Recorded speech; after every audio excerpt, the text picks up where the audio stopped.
If you ever get the chance to see life as it truly is, make sure you check each and every color, because your vision will start to drift. And with a little bit of luck and a little bit of hope, you'll see life is a kaleidoscope.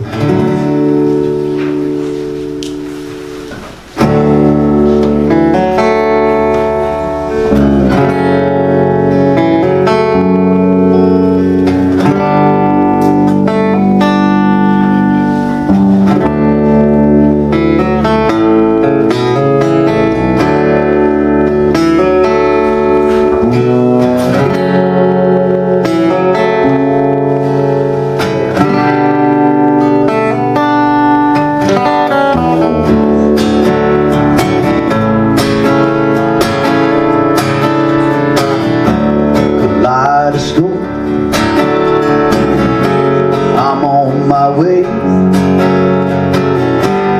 Another spin around this wheel today. Some call it fate, some call it hope. Life is just a kaleidoscope. Another day, another dream, another vision to be found. Life is never only what it seems. The possibilities abound when that wheel spins round and round.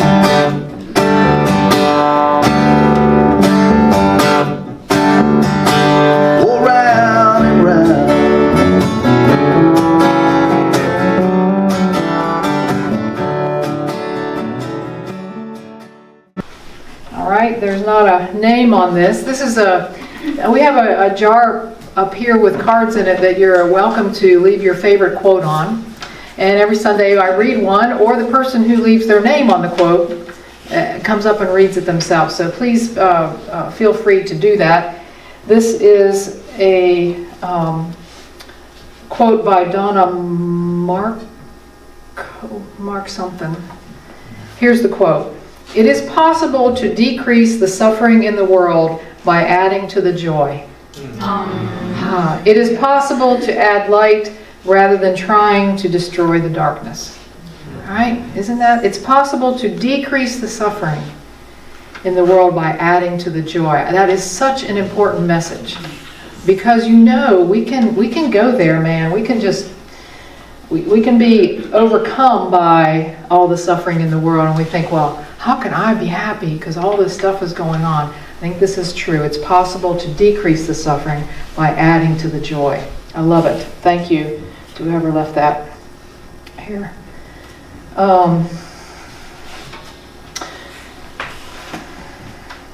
So today, I'm riding down the road this week over to St. Jude's to deliver our tithe check. You know, we give them $200 every month for their feeding ministries. And you heard from Reverend John. He was here the last weekend in April. And as I'm riding over there, I get hit with this one sentence. This one sentence just blurps right here.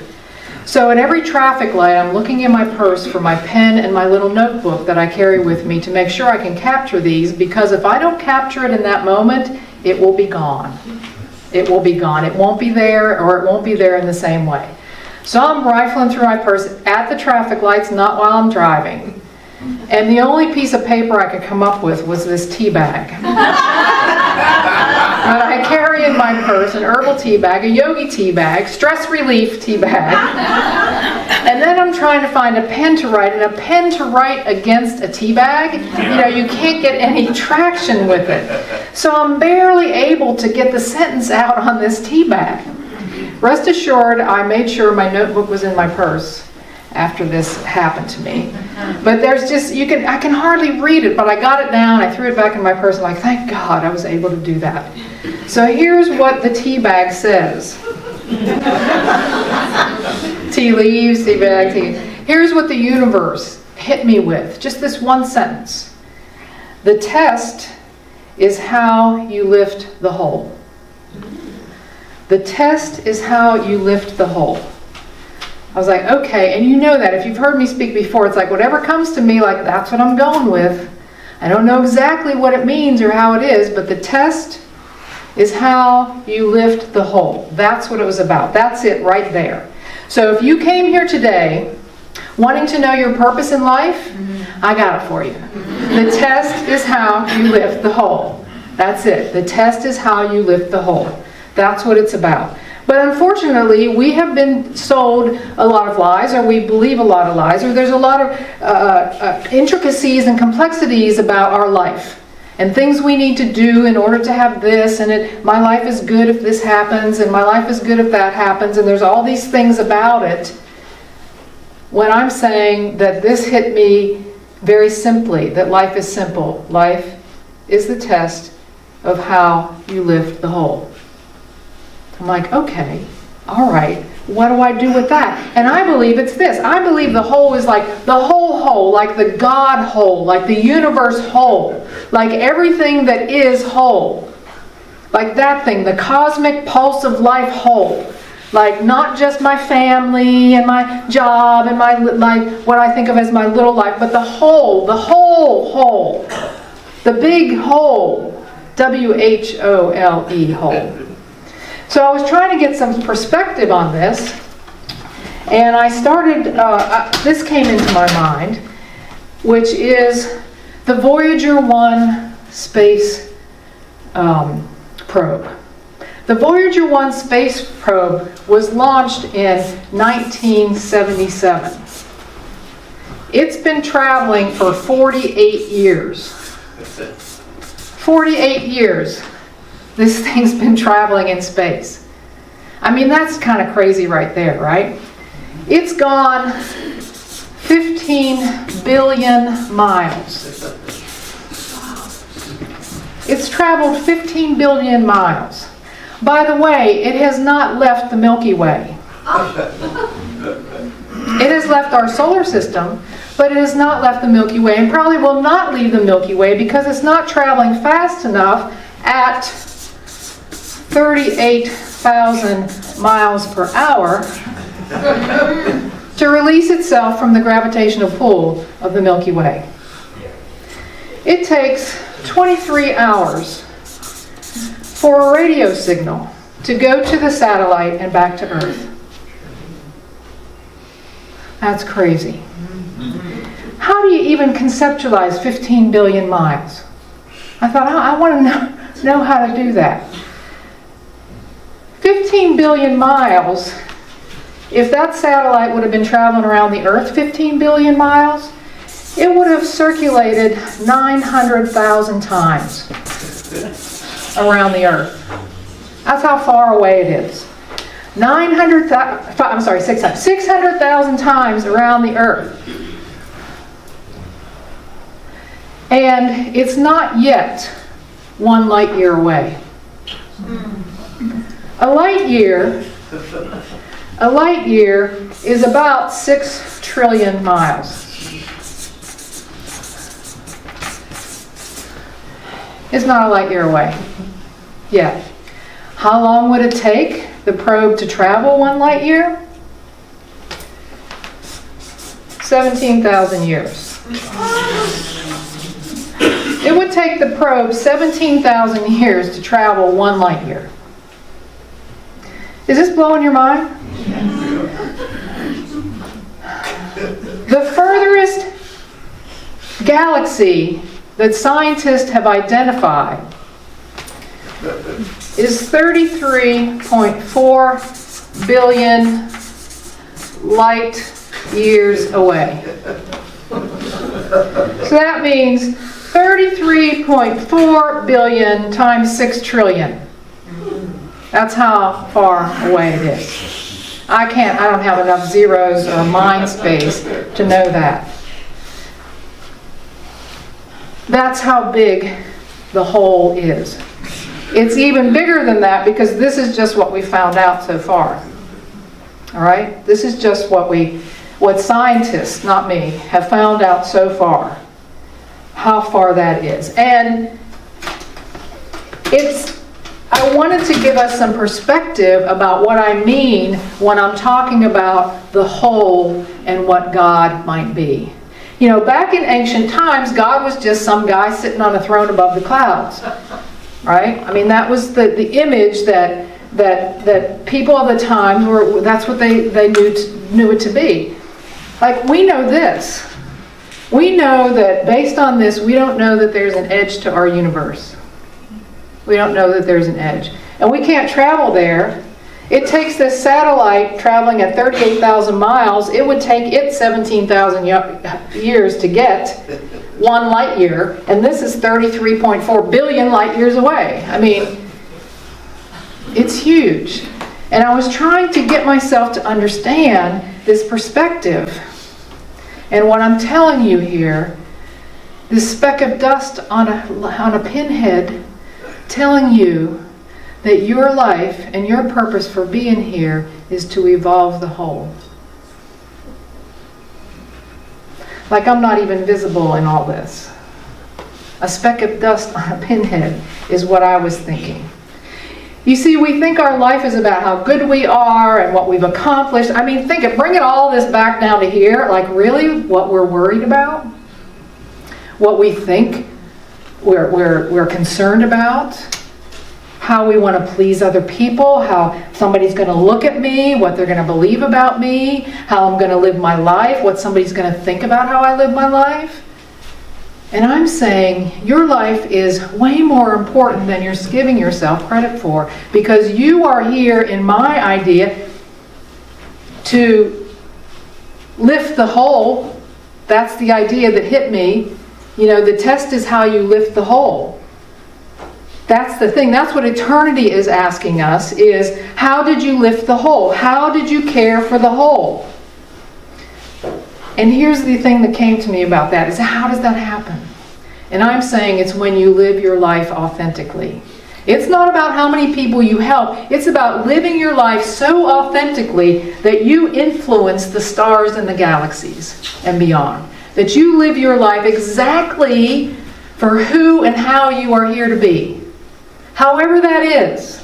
Not in comparison to anything else, but exactly as it is.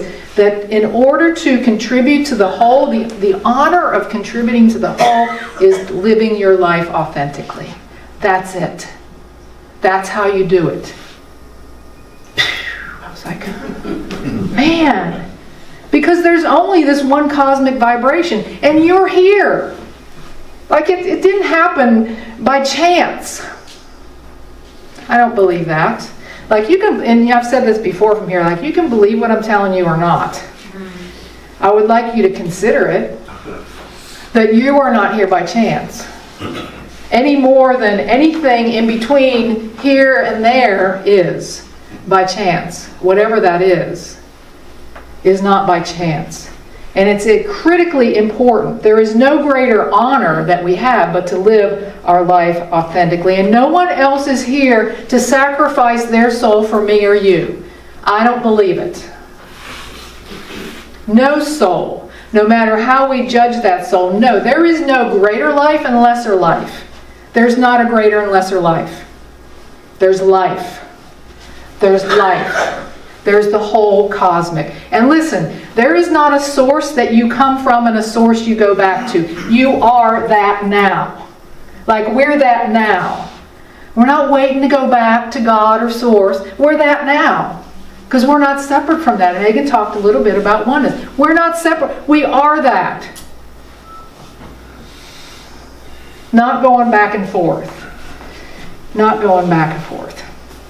I mean, isn't that something to think about? Like, I'm exhausted. I'm breathless. My mind just wants to stop because it's too much. But I want to tell you a story. I want to tell you a story about a life. This is the one that I ran into this week that I think speaks to this.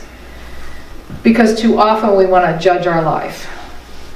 Small, insignificant. I'm an addict. I'm a recovering addict. I'm single. I'm divorced. I'm widowed. I'm trans. I'm bi. I'm gay. I'm retired, I'm not retired, I'm part-time, I'm full-time, I'm all these things. And then if you fall in that certain category, then you're this, and then you're that. Oh my, how petty we are. Billions of things.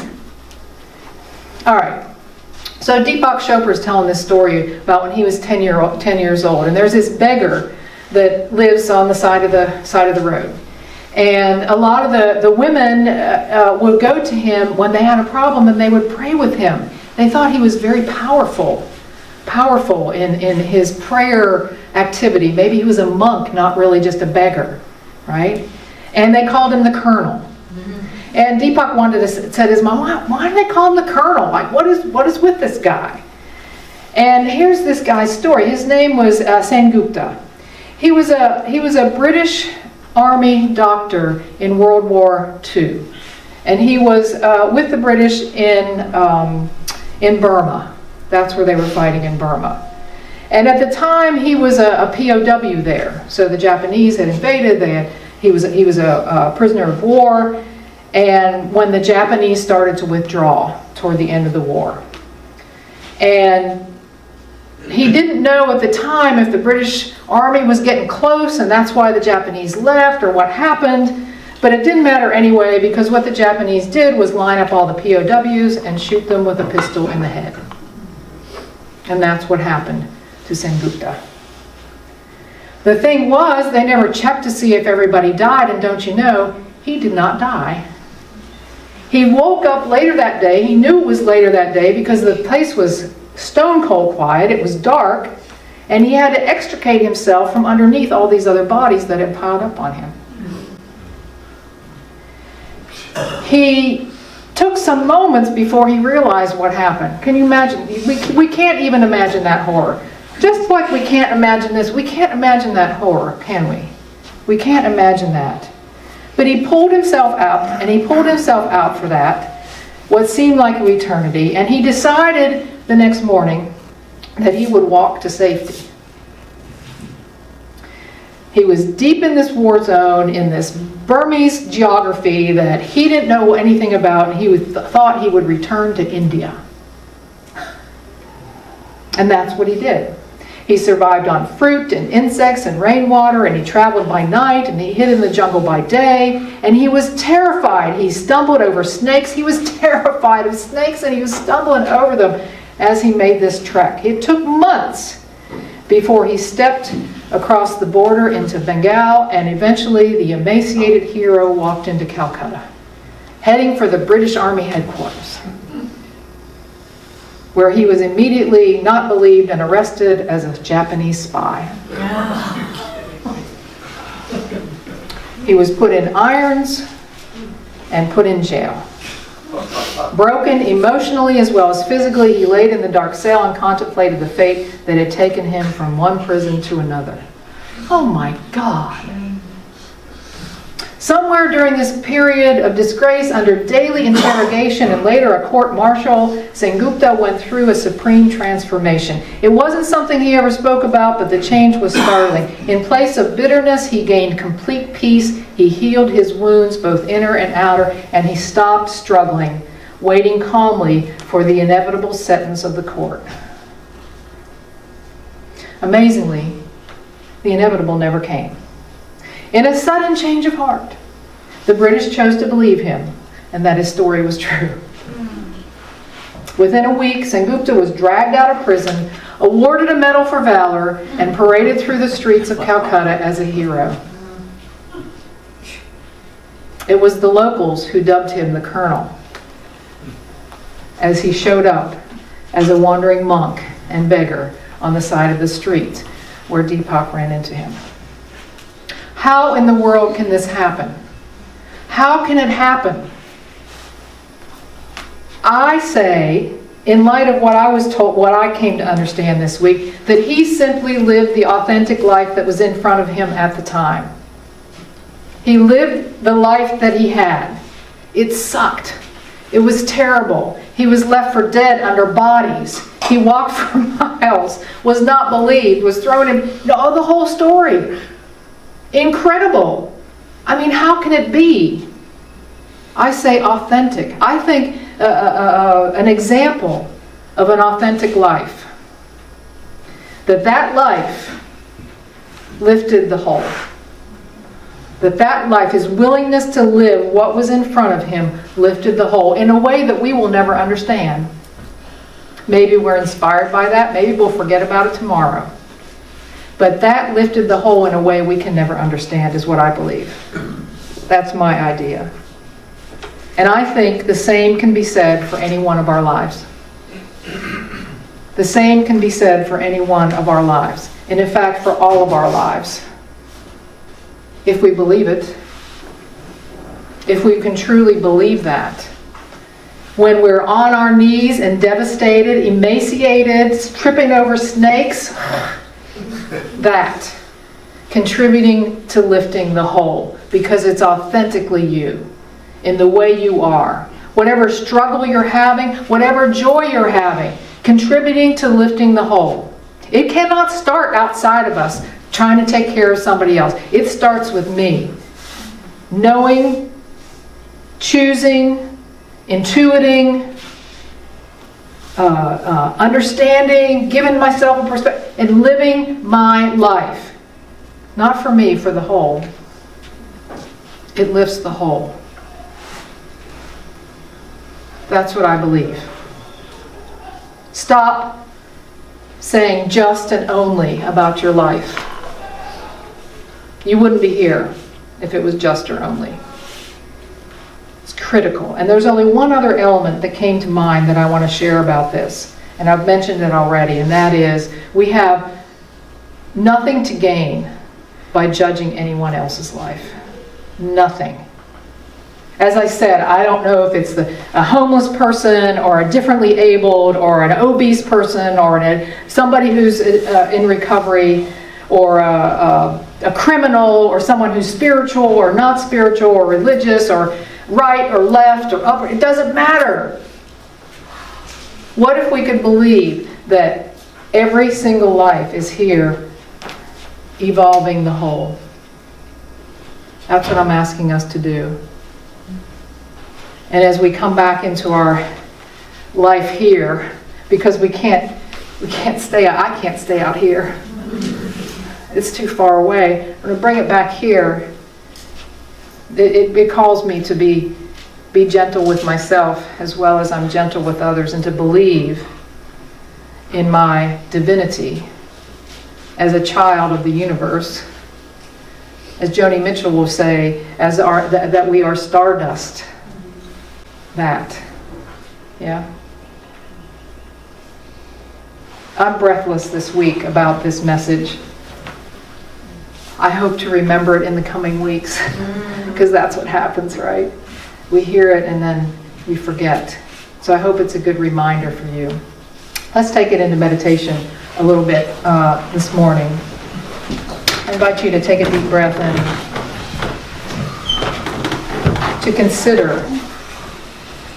consider the value of your life as it is, not as it might be someday, or as it should have been up to now, or as it compares to anything else.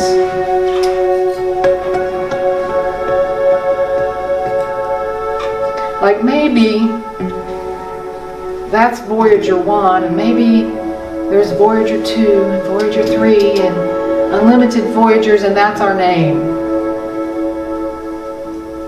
We're the one.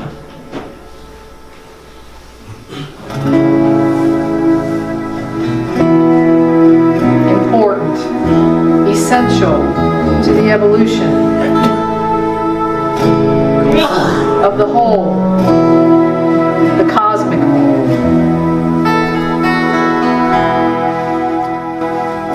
Breathing in and breathing out.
are.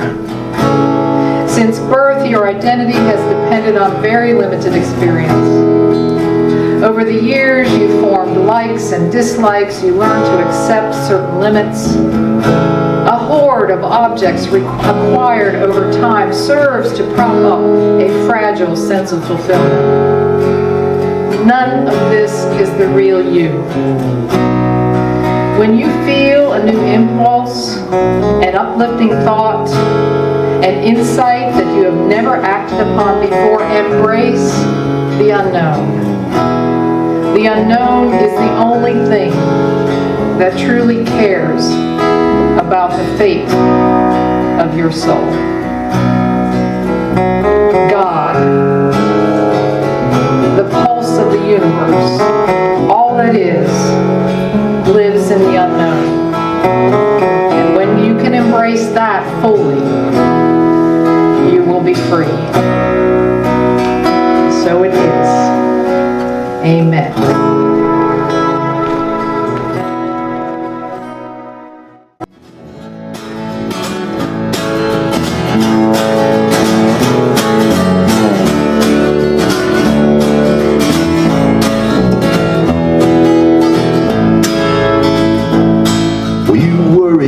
Cold outside, you worry when it's hot, you worry when you're doing well, you worry when you're not. It's worry, worry all the time. You don't know how to laugh. Don't worry, we'll think of something funny when we write your epitaph. Sing it. Enjoy yourself. It's later than you think, later than you think. Enjoy yourself while you're still in the phase. The years go by as quickly as a wink. Enjoy yourself, enjoy yourself. It's later. Let's do it one more time. Enjoy yourself. I feel like Jared. Later than you think. Enjoy yourself while you're still in the phase. Oh, the years go by as quickly as a wink. Enjoy yourself, enjoy yourself. It's later than you think. Enjoy yourself, enjoy yourself. It's later than you